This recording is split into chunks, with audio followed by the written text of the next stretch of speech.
Movies video, ladies and gentlemen. It is our final week talking WWE Studios movies. I've got two more, and for the first time all month long, they are not a movie-ended sequel. I am doing two completely independent films of the WWE Studios. Now, we've talked Condemned, we've talked 12 Rounds, we've talked See No Evil. So what have I saved for last? Well, one, I've saved my favorite WWE Studios film for last, and another one I just had to watch. I'm like, I so wanted to watch it that I put it on with this one, even though they're not connected in any way, shape, or form. So I'm going to start with that one, and that is Bending the Rules, starring Edge and Jamie Kennedy. That's right. The rated R superstar did a movie. Most likely when he was renewing his contract at one point. That was part of it, was that he got to star in a movie. And here we go. We get Bending the Rules. What to say about Bending the Rules? Basically, Edge plays a Louisiana cop who is on trial for various he's extortion, I think. They never actually go over what he's on trial for, just that it is things that cops shouldn't be doing.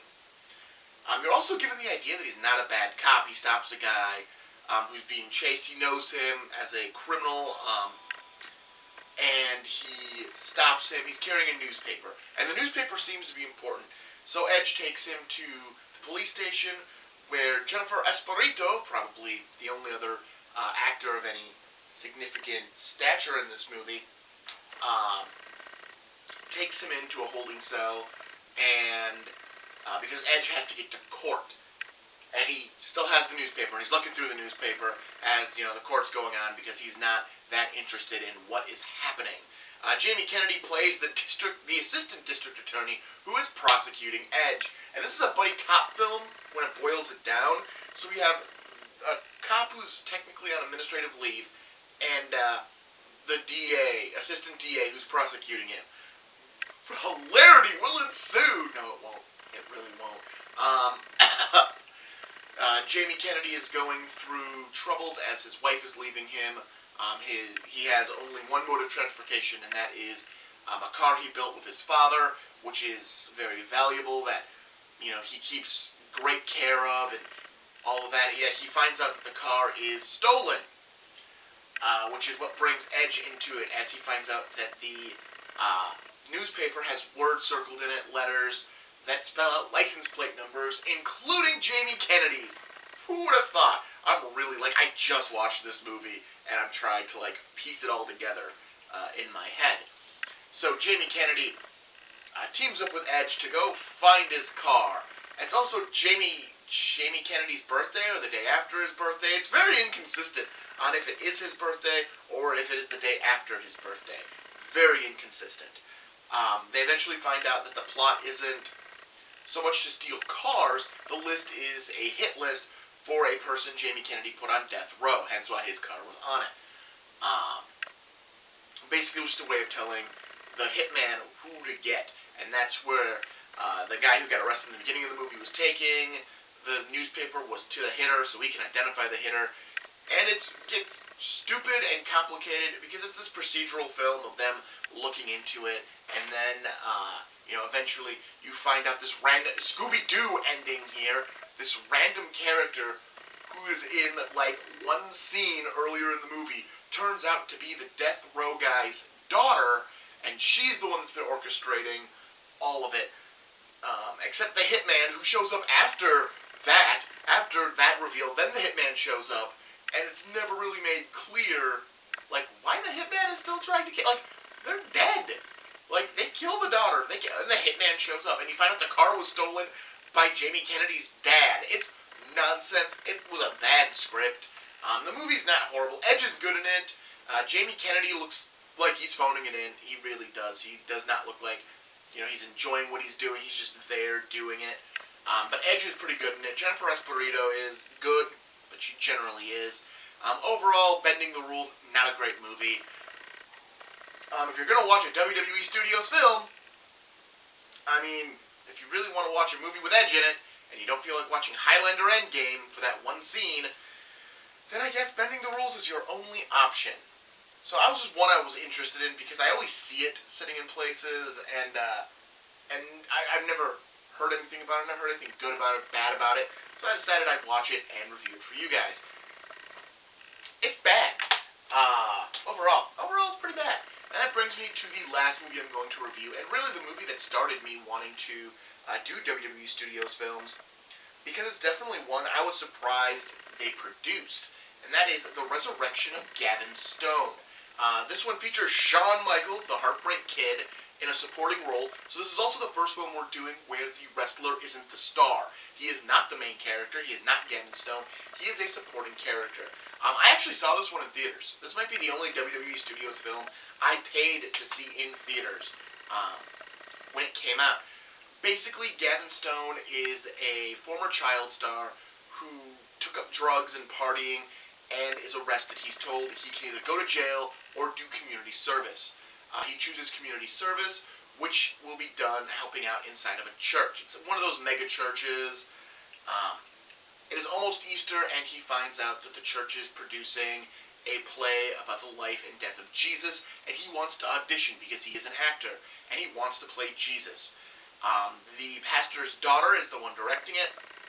She's played by Angela Johnson-Reyes, which is a name you probably don't recognize, but she is in a first season episode of Superstore. I love Superstore. Really sad that show ended. She's in a first season episode of Superstore because I recognized her right away from this movie. Basically, she is not that interested in casting Gavin as Jesus because they don't believe he is sincere in his faith, that he has any faith. He lies in his audition, saying he has faith, but they don't believe he is sincere in any way, shape, or form. But the pastor, played by D.B. Sweeney, another actor who probably isn't well known by a lot of people, says you should cast him because of the press. They'll sell tickets like gangbusters, and maybe, just maybe, this will lead Gavin to God. So she does. And it's true, he starts hanging out with the other people in the play, including Shawn Michaels, who plays an ex-convict biker who found God. One of the great scenes Shawn has in this movie is they show that on weekends he fixes cars for people in the congregation or people in the community who can't afford to hire a mechanic to fix their cars, and he does it without them ever knowing he was the one doing it. And he has Gavin help him with one of these repairs. It's actually a really cool scene. Gavin finds out that the person who directed the TV show he starred in as a child is making a new TV show, and they want Gavin because one of the characters is a druggie, basically what Gavin had become at the start of this movie, and he wants Gavin to play it. Unfortunately, the shooting dates collide with the opening of the church play, and Gavin has to make a decision, which of course he initially makes the asshole decision, which is going to shoot the movie, and then decides, you know what, no, and he goes back to be part of this this church play instead, and which impresses his father, who he is now living with because of the community service.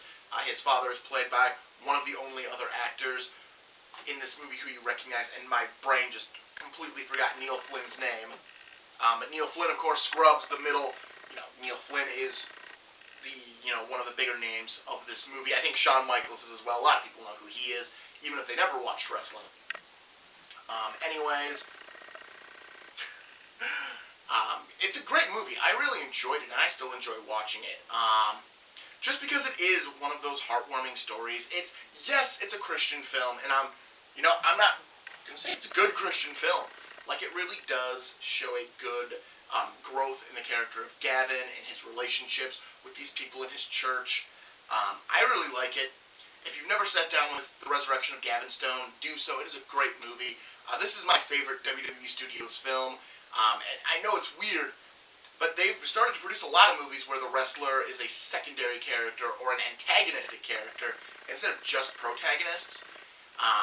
This is just one of those movies, and I think it's because Shawn Michaels was already in it that he got WWE Studios to back it and actually produce the film.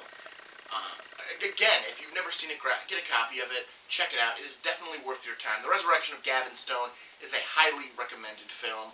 It is a lot of fun, and it has a good message within it. So, that brings us to the end of our WWE Studios series. Oh my, WWE Studios, we're done! We've covered 3, 4, 5, 6. I'm doing math in my head on camera. This is good. This is good YouTube. 9 films. We've covered 9 WWE Studios films. Next month, I am not looking forward to what I am doing next month. So I talk about a lot of movies I really enjoy, and kind of doing these WWE Studios films, I had to watch The Condemned 2, all the 12 Rounds movies, and Bending the Rules for the first time. I had never seen any of them. I couldn't do a WWE Studios month without watching some of these movies because I just hadn't seen enough of them. So next month, I am going to be rewatching some movies that I absolutely despise. And I'm going to see if they're any better the second time around. Maybe my despise for some of these movies were completely based on the time of when I watched it, or, other conditions. So maybe I'll enjoy them more, maybe I'll enjoy them less. If you're wondering, the movies I'm going to punish myself with will be in no particular order, because I can't remember the order. The Savages, San Andreas, which I saw in theaters. That was not a good idea. Actually, the next 3 I've all seen in theaters. Movie 43, Chronicle, and if you remember way back to a year ago, when I did my movies from the Unwatched shelf, that original set of them, All About Eve. I'm going to rewatch All About Eve and hopefully survive that. So, thank you for clicking on this episode of Rank the Movies. Come back next week to see what I think of, I believe it's The Savages. It's either that one or San Andreas is first. See what I think of that movie after rewatching it again. Or hear me complain about how bad these movies truly are. Otherwise, I will see you next time. Don't forget to like, comment, and subscribe to make sure you see this content.